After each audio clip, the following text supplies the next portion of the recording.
Alloh ham xotinimizni urishga izn bergan, to'g'rimi domla? Shunaqa ekanmi?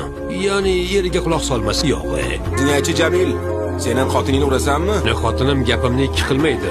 Kaltakka loyiq ish qilmaydi. Ammo urishga loyiq bo'lganlarga Xudoyim ruxsat bergan. Qur'onda shunday yozilgan. Ha, shunday. Qur'onda yozilganini o'qidim. Nimalar deyapsiz?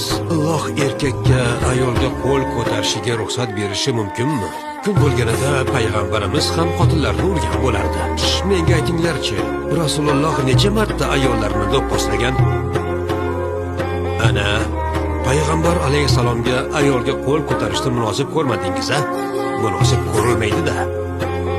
Chunki Rasululloh hech qachon ayol kishiga qo'l ko'tarmaganidek, hatto baland ovozda ham gapirmagan.